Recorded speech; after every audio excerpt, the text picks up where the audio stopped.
함께 살펴보신 하나님 말씀은 마가복음 1장 16절에서 20절 말씀입니다.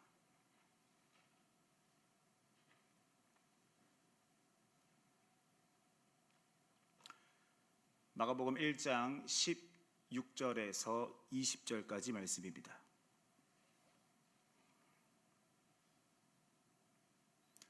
우리 함께 한 절씩 교독하겠습니다. 하나님 말씀입니다. 갈릴리 해변으로 지나가시다가 시몬과 그 형제 안드레가 바다에 그물 던지는 것을 보시니 그들은 어부라.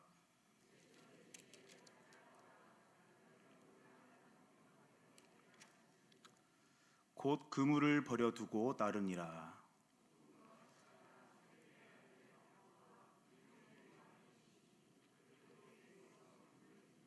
함께 읽겠습니다. 곧 부르시니 그 아버지 세베대를 품꾼들과 함께 배에 버려두고 예수를 따라가니라. 아멘. 예수님께서 갈릴리 바닷가에서 이 어부들을 제자로 부르셨습니다. 너무나 잘 아시는 말씀이시죠. 조금 더 자세히 기록한 누가의 기록을 참고하자면 어느 날 갈릴리 바닷가에서 무리를 가르치시던 예수님께서 어부들에게 깊은 곳으로 가서 그물을 내려라 말씀을 하십니다. 어부들은 그 말씀에 순종해서 깊은 곳에 가서 그물을 내렸죠. 밤새 허탕을 쳤던 어부들이 이번에는 그물이 찢어질 만큼 도저히 배 한 척으로는 감당할 수 없을 만큼 많은 고기를 잡게 되었습니다. 그리고 예수님께서는 그들을 향해서 나를 따라오라. 그러면 내가 너로 사람을 낚는 어부가 되게 하겠다라는 말씀을 하셨습니다. 배에서 내린 어부들은 잡은 것들, 배 이런 모든 것들을 버리고 그 즉시 예수님을 따라갔습니다. 그런데요, 도대체 이 나를 따라오라 라는 예수님의 제안이 얼마나 매력적이길래, 혹은 그들에게 비추어졌던 예수님의 모습이 얼마나 탁월하고 매력적이었길래 밤새 허탕을 쳤던 어부들이 이 그물이 찢어질 만큼 대박을 친 고기와 배들을, 그리고 그물을 다 버려둔 채 그 자리에서 예수님을 따라갔을까요? 심지어 오늘 본문 말씀에 보니까 세베대의 아들들은 아버지를 품꾼과 함께 버려두고 예수님을 따랐다라고 표현을 합니다. 아버지를 버려두고 떠났대요. 혹시나 어부들이 예수님을 따라 나선 이유가 이 그물이 찢어질 만큼 많이 잡은 그 고기 때문이었을 수도 있겠죠. 그런데 만약 그렇다면은 어부들이 예수님을 따른 이유가 이 많이 잡은 고기라는 기적 때문이라면은 아마 이 본문을 기록하고 있는 마태나 마가가 고기를 얼마만큼 잡았다는 그 신비함에 놀랐더라는 그러한 기록들을 자세하게 기록을 했겠죠. 그런데 마태나 마가는 그날 이 깊은 바다에서 있었던 일에 대해서는 자세하게 언급을 하지 않습니다. 마태와 마가가 주목하는 어부들이 예수님을 따라 나선 이유는 내가 너로 사람을 낚는 어부가 되게 하겠다라는 예수님의 권위 있는 말씀, 부르심 때문이었습니다. 어릴 적 교회에서 전도 축제를 할 때가 되면은 목사님이 이제 저를 비롯한 이 목회를 하기자 꿈꾸는 그런 형제들을 불렀습니다. 그리고 한 사람 한 사람 이름을 부르시면서 야, 목회자라면 1년에 100명은 전도해야지. 그러니 가서 사람을 낚는 어부가 되어라 라고 상당한 포부를 심어주셨습니다. 그리고는 전도 축제가 하루하루 다가올 때마다 저를 보실 때마다 잘 낚고 있냐 이러시더라고요. 저를 아시는 분은 아시겠지만 저는 굉장히 소심합니다. 네, 진짜요. MBTI를 검사를 하면은요, I가 90% 나옵니다. 95%도 넘겨봤습니다.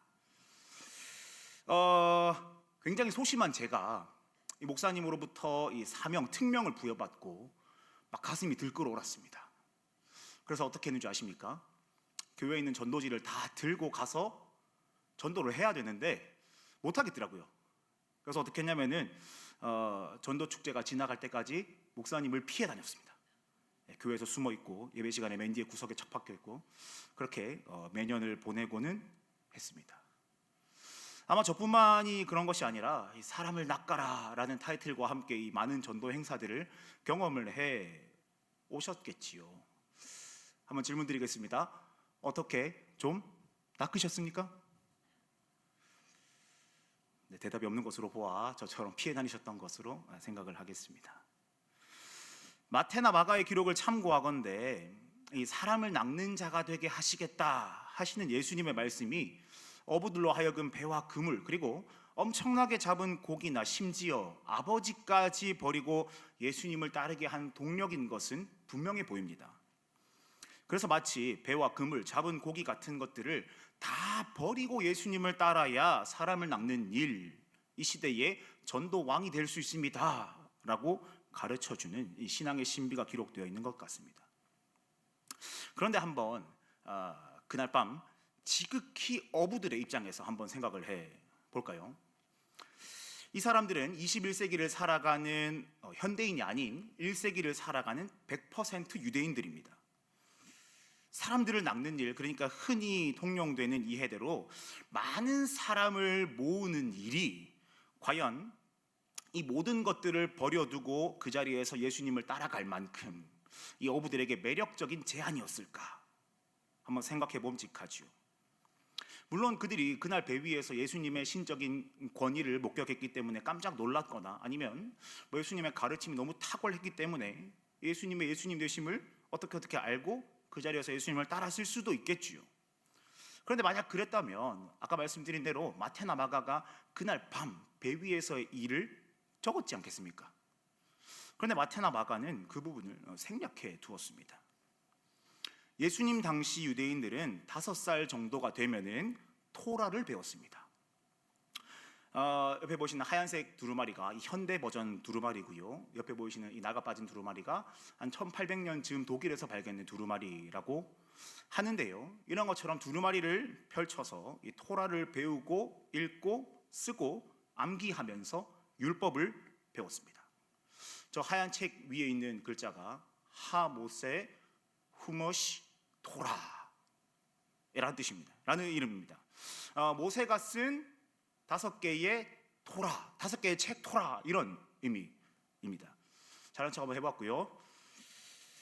이 토라를 배우는 과정에서 두각을 나타내는 아이들은 심화반에 진학을 합니다. 고등교육기관에 진학을 해서 열심히 공부를 하고요. 한 15세 정도가 되었을 때 이제 유명한 랍비에게 스스로 찾아가서 제자로 좀 받아주십시오 요청할 수 있는 이 기회를 얻게 됩니다. 물론 아무나 받아주는 건 아니고요. 그 당시에도 입시가 있었습니다. 힘내세요 학생 여러분. 1세기에도 입시가 있어서 입시에서 떨어지는 사람도 있었습니다. 그 중에 매우 소수의 아이들만이 이 랍비에게서 배우는 기회를 얻었고 랍비가 될 수 있는 기회를 얻게 되었습니다.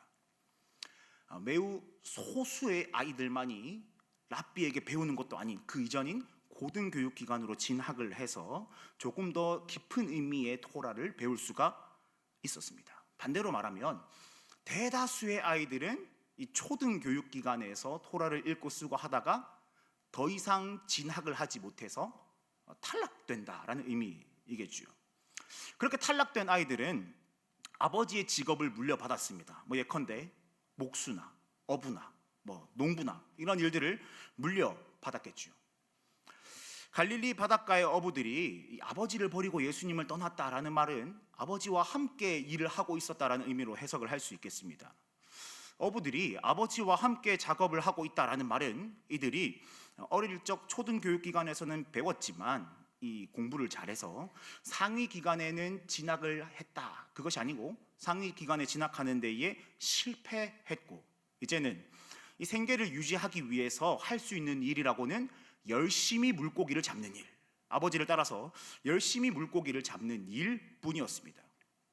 그렇다면 지극히 이 유대 사회의 문화와 또 어부들의 입장에서 생각해 볼 때에 사람을 낚는 어부가 되게 해줄 테니 나를 따라와라 라는 예수님의 제안에 따르기 위해서는 적어도 물고기를 잡아서 얻는 수익보다 큰 이익이나 수익 같은 것들을 얻을 수 있다는 어느 정도의 확신이 필요합니다.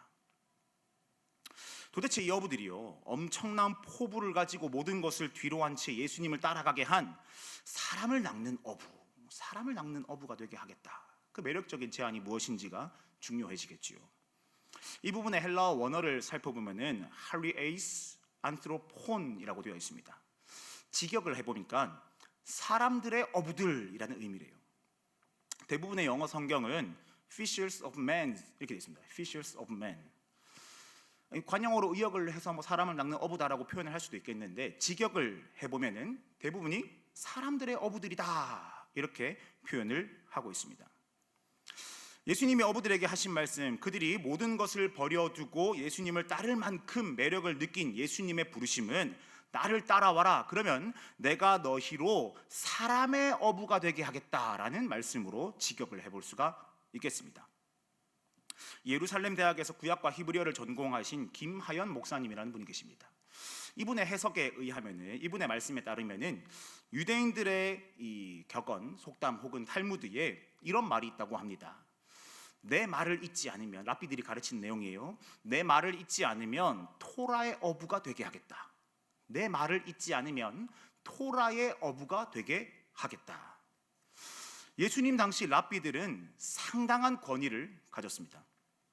토라를 알고 지키는 것이 상당히 중요한 사회였지 않습니까? 그런 사회에서 회당에서 토라를 가르치는 능력을 가졌다. 상당히 존중받고 존경받고 권위를 누릴 수 있는 사람이지요. 그렇기 때문에 이들은 대부분 종교 지도자들이었을 뿐 아니라 때로는 법적인 판결에 기여할 수도 있는 아주 사회적으로 탁월한 권세를 누리는 자들이었습니다. 심지어 탈무드에 보면은요, 아버지가 물건을 잃어버렸고 랍비가 물건을 잃어버렸다면 랍비를 먼저 도와서 물건을 찾아라 라고 되어 있습니다. 아버지보다 랍비가 더 존경받던 시대죠. 왜 그런가 하니 아버지는 생명을 주었는데 랍비는 토라를 가르쳐주지 않느냐. 토라는 율법, 모세오경 이런 겁니다. 토라를 주었지 않느냐. 그러니 랍비를 존경하는 것이 더 옳다 이러면서 랍비의 권위를 마치 세계 최고인 양 여겨주던 그런 시대였습니다. 가부장적인 시대에서 한 가정의 아버지보다 토라와 그것을 가르치는 랍비가 더 존경을 받던 시대에 토라의 어부가 되는 것, 사람들이 상당히 매력을 느낄 만하죠. 토라의 어부가 된다라는 것이 무슨 의미인가니, 마치 바다에서 어부가 이 바다에 익숙하고 바다에 능통해서 마음대로 배를 항해하고 또 그물을 내리고 하지 않습니까? 그것처럼 토라에 익숙해서 토라의 마스터가 되어서 토라를 가르치고 토라대로 이렇게 살아내는 이런 열정이 있는 사람들, 그런 사람들을 보고 토라의 어부들이다 불렀습니다. 쉽게 말하면 그 당시 랍비들을 보고 토라의 어부들이라고 표현을 했지요. 우리에게는 익숙하지만 그들에게는 마치 속담처럼 여겨졌던 것 같습니다. 잠언 11장 30절에 보니까 지혜로운 자가 사람을 얻는다라는 말씀이 기록되어 있습니다. 지혜로운 자가 사람을 얻는다. 이 김하연 목사님이 말씀하시기를 내 말을 잊지 않으면 토라의 어부가 되게 하겠다라는 랍비들의 가르침과 이 잠언의 가르침을 유대인들이 합쳐서 이렇게 받아들였다라고 합니다. 지혜로운 자는 사람을 얻는다. 여기서 말하는 지혜로운 자가 바로 토라의 어부, 이 랍비라고 생각을 하면서 말씀을 받아들였다라고 합니다. 그렇다면 지혜로운 자가 토라의 어부라면 곧 이 토라의 어부인 랍비가 사람을 얻게 되는 것이죠. 그래서 이 사람을 얻게 되는 랍비에 대한 격언을 사람을 낚는 어부, 사람의 어부와 일맥상통하게 이해를 했다라고 해석을 합니다. 예수님께서 나를 따라오면 사람의 어부가 되게 하겠다라는 그 말씀을 이 김하연 교수님의 말씀에, 목사님의 말씀에 따르면 유대인들은 네가 랍비가 되게 해주겠다라고 이해를 했다라고 수용을 해볼 수가 있습니다. 대부분의 어린아이들이 더 이상 진학하지 못해서 실패했던 이 대부분의 유대인 아이들이 그렇게나 되고 싶어 했던, 갈망했던 랍비가 될 수 있게 되게 해주겠다라는 말씀이 지금 예수님으로부터 어부들에게 선포가 된 것입니다. 상당히 매력을 느낄 만하겠죠. 왜냐하면 어부들이 실제로 이 예수님이라는 랍비를 수많은 무리들이 따라다니는 것 보고 있지 않습니까? 봤지 않습니까? 그러니 나를 따라오면 나처럼 되게 해줄게 라는 말로 들렸겠지요. 예수님을 따라가면 사회에서 인정받고 세상에서 존경받는 랍비가 될 수 있는 기회를 내가 얻었구나. 더 이상 물고기 이 금을 씻느라 고생하지 않아도 되고 고상하고 존경받는 토라의 어부, 랍비가 될 수 있는 기회를 얻었구나. 이 정도 제한이라면 물고기 잡은 거 버려두고 떠날 만하지 않겠습니까? 그물배, 심지어 아버지 안녕히 계세요 하면 하지 않겠습니까? 이 정도 제한이니까 이 제자로서 예수님을 따르는 아무런 훈련을 받지 않는 어부들이 예수님을 따라갔지 않겠습니까? 이 제자들에게는요, 사람의 어부, 사람을 낚는 어부, 타고난 랍비가 되고자 하는 욕망이 어느 정도 있었던 것 같습니다. 세상에서 존경받고 세상에서 성공하는 삶을 어느 정도 꿈꾸었던 것 같습니다. 그러니까 이 제자들이 과연 우리 중에 누가 더 큰가 열심히 싸운 거 아니겠습니까? 그러니 이 제자들이 이 하나는 우편에 하나는 좌편에 어떻게 좀 안 되겠습니까? 말한 것 아니겠습니까?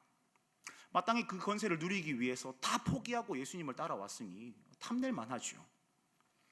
예수님처럼 타고난 랍비가 되려면 예수님께로부터 더 많은 가르침을 받고 이제 어느 정도 이 수행 기간이 차서 랍비 역할을 수행해야 되는데, 이 우리의 랍비이신 예수님께서 이 이스라엘을 회복하시는 탁월한 메시아로서 등극하심으로 인해 나도 덩달아 세상의 권세를 누려야 하는데, 뜬금없이 예수님께서 나 고난 받아야 돼 말씀하시니까 예수님 도대체 왜 그러시는 거예요? 뜯어 말리는 거 아니겠습니까? 어쩌면요, 우리들에게서 종종 발견할 수 있는 모습 아니겠습니까? 예수님을 믿으면, 그분을 따라 살아가노라 선언한다면 복과 평화가 우리에게 찾아와야 하는데, 별로 썩 내가 생각하는 복과 상반되는 나의 인생을 보면서 예수님 따라가면, 교회 다니고 예배하면 적어도 인생이 평탄하고 복받은 티가 좀 나야 하는 거 아닙니까? 도대체 예수님 나한테 왜 그러세요? 복은고사하고 샬롬, 평안조차 사라진 것 같은 인생이 펼쳐져서 예수님 왜 그러세요? 라고 질문할 때 우리 인생에 펼쳐지지 않습니까?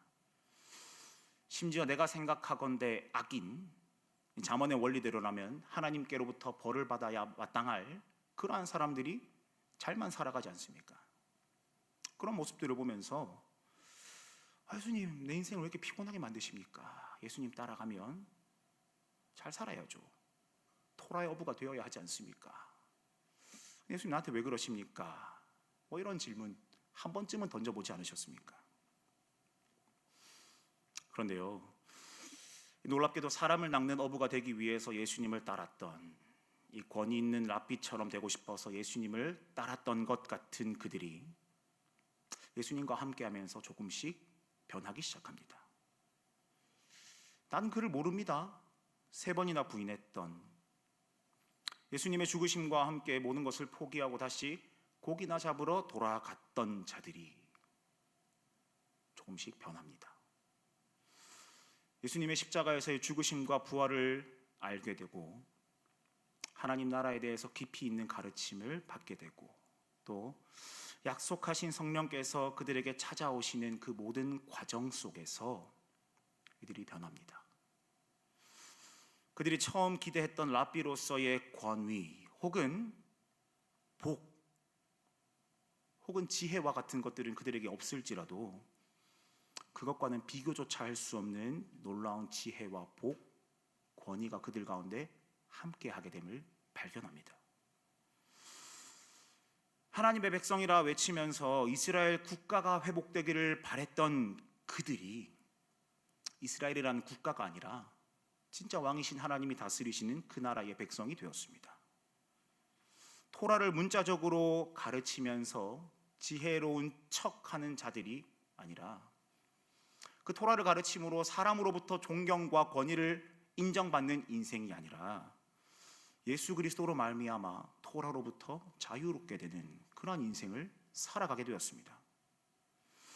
랍비로서 이 토라의 탁월함으로 사람으로부터 권위를 받기 위해서 더 애쓰는 인생이 아니라 하나님의 말씀에 순종하고 그 복음의 소중함을 깨달으며 주님의 몸된 교회를 위해서 자신의 생명조차 귀한 것으로 여기지 않는 인생을 살아가게 되었습니다.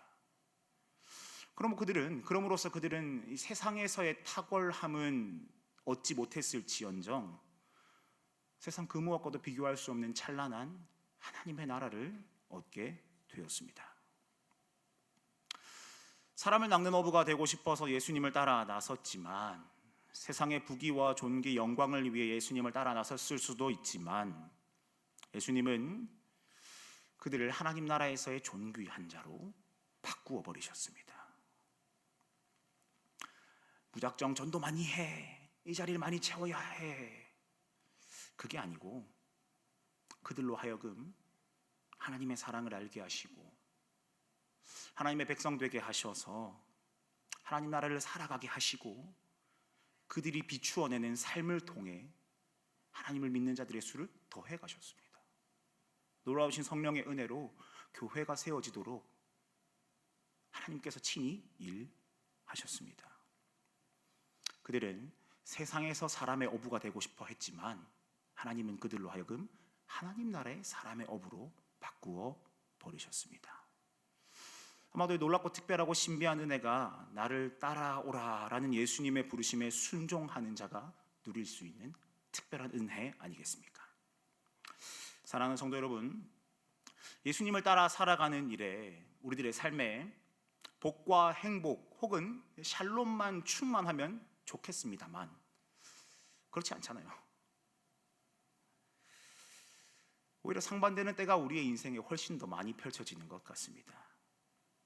그렇지만 그런 모든 고난과 우리의 생각과 상반되는 경우들이 펼쳐지는 인생의 처참함 가운데에도, 그럼에도 불구하고 우리의 왕이신 예수님은 우리를 세상에서 가장 존귀한 자로 회복시켜 주셨습니다.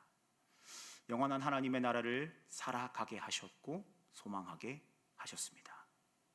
사람을 낚는 어부, 전도왕 되면 참 좋죠. 전도왕 되면, 예전에는 전도왕 하면 막 제주도도 보내주고 그런 게도 본 적이 있습니다만, 전도왕 되면 좋겠죠. 그런데 무작정 사람을 낚아 끌고 와 앉혀오기만 하는 그런 전도왕이 아니라 참으로 하나님 나라의 사람의 어부, 하나님이 주시는 복과 평안을 그 삶에서 충만히 누리며 살아가는 하나님의 백성, 그러한 삶을 살아갈 때에, 참 복받은 삶을 살아갈 때에 하나님이 우리로 하여금 자연스럽게 사람을 낚는 어부로 세워가시지 않으시겠습니까?